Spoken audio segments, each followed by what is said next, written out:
So we're at Salvage Works right now. Behind me, this warehouse that sells wood of different kinds of like refurbished stuff, and it's where we're purchasing these huge 3x I think like 12s or 14s to use as the treads for our stairs, and we'll refinish them and cut them down and put finish on them and all kinds of cool stuff. But right now we had to buy them because we have two big staircases to build, and it's kind of tricky finding the right material. So I found enough for one of the staircases, and I'll still be on the hunt for a whole nother set. But this wood will go into our shop, and I'll just try to start working on it over time before we actually need it in place.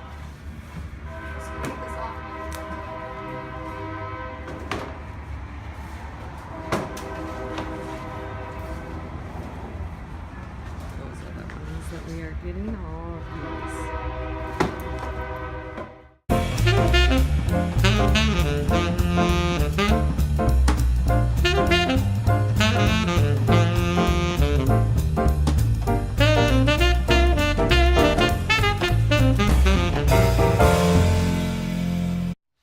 Now we're in the shop and we have all the boards in the sprinter, and we need to get them out of the sprinter.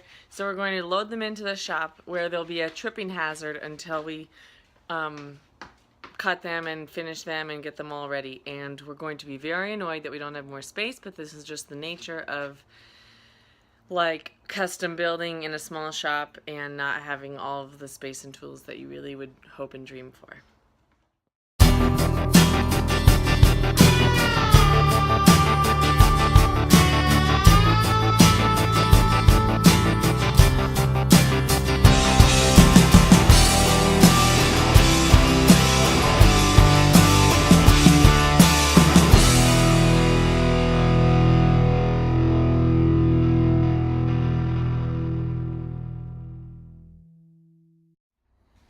Ooh, that's a nice stack of wood.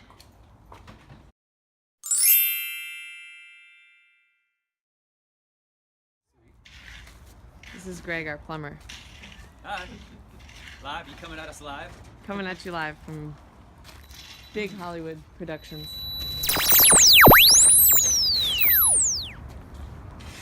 Brian's using the laser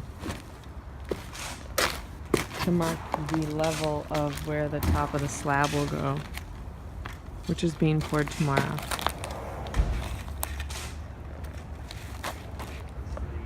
Our plumber Greg is just giving us the last minute test on all of the groundwork that he placed for all the waste lines here, and just to make sure that we didn't have any cracks during the freezes over the last month. So he's just doing a quick little test. Things are looking good, and then we'll be ready to pour. So it's Wednesday morning, and you can see behind me the concrete form guys have filled in that window bay. That was going to be a big window well in the garage, and we're going to pour concrete in there when we pour the slab.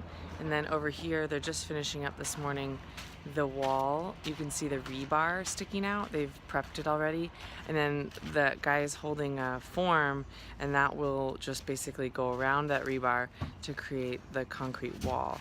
And they'll basically just whip those right up there, and then it'll be ready to make that wall a little bit taller so that it can retain some dirt. This is David. Hi.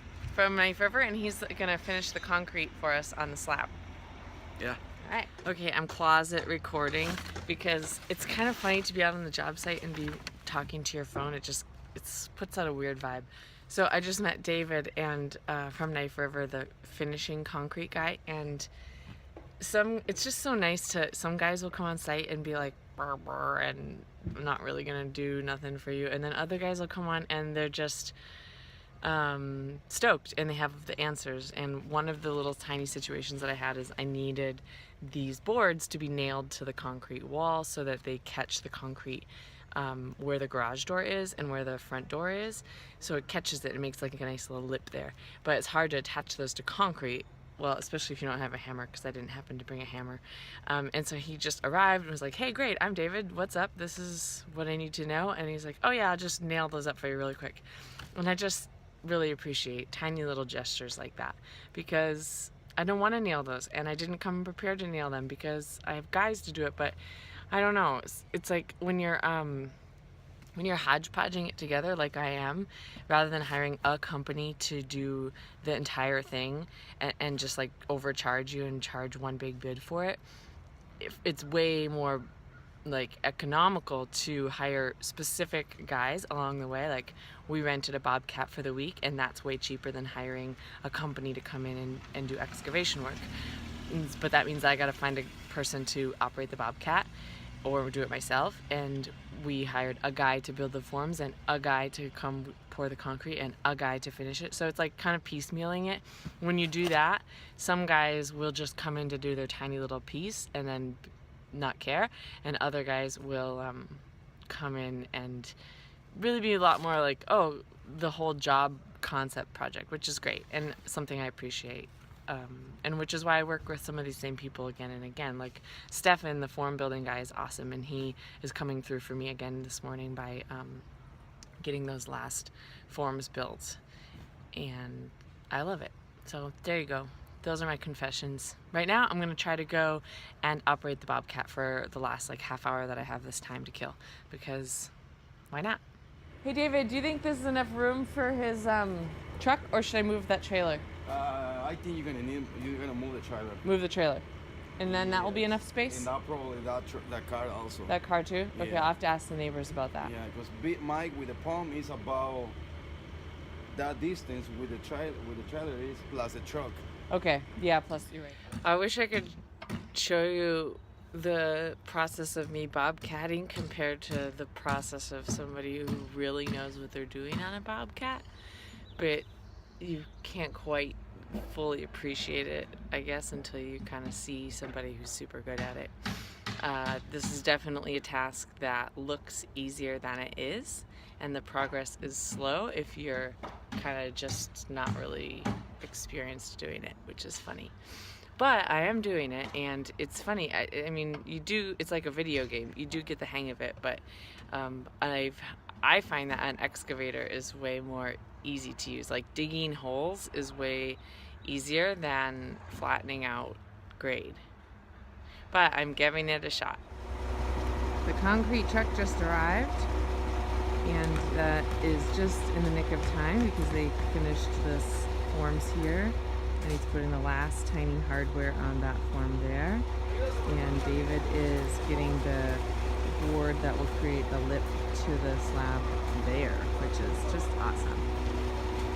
And this is our Cal Portland delivery guy. Hello. So this is Mike from Bigfoot. How are you? He's a little bit look how tall you are. Oh, I must be on the curve. Hold on. Yeah, no, you're not on the curve. There I am. So Mike is a pump truck guy. So will you tell the camera and the audience what you do? And a finisher? I pour the concrete, I pump it, and then I finish it. That's what I'm doing. And we're pouring these walls. The guys look like they left, so I guess we're just gonna go ahead and do it, and it's on us to make it right. All right. Because Stefan didn't. Well, he kind of did. It's kind of his guys took off. It's okay. Sort of on me. I'm putting it on you. Yeah. Well, okay. All right. Thank you. So when Mike says pump, this is what he means. This is a oops. It's about to hit the toilet.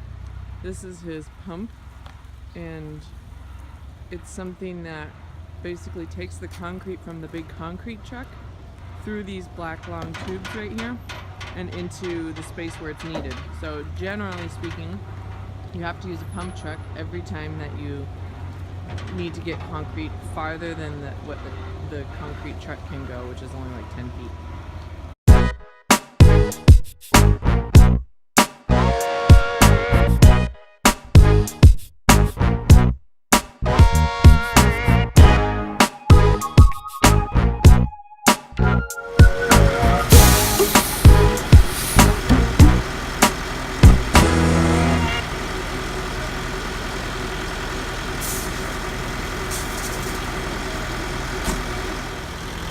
Watching these guys get ready is kind of cool. They just all have exactly their task and roles. It's like going into battle, putting boots on, hooking up hoses, getting the right tools all ready, and they're just like kind of badasses the way they show up on the site and just converge upon, and in a few hours the slab will be in and looking awesome. It's still an outfit change over here.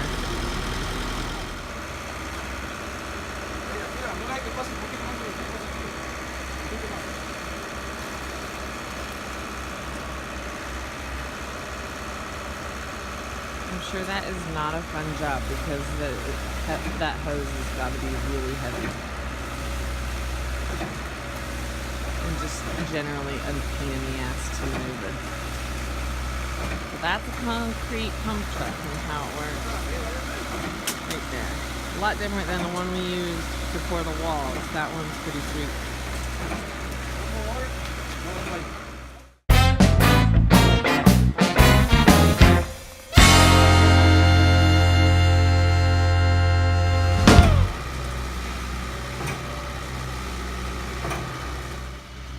This is amazing and so fun to watch. I really love the parts of the process that makes the project feel like it's actually coming to fruition.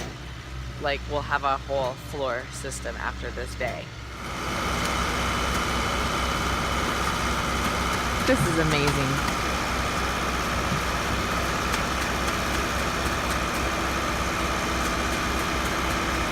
Fonzo is not happy about having to fill this wall right now because that is not a concrete finisher's task. But Mike is on my side and he's a team player. So he's gonna do it for me, which is awesome.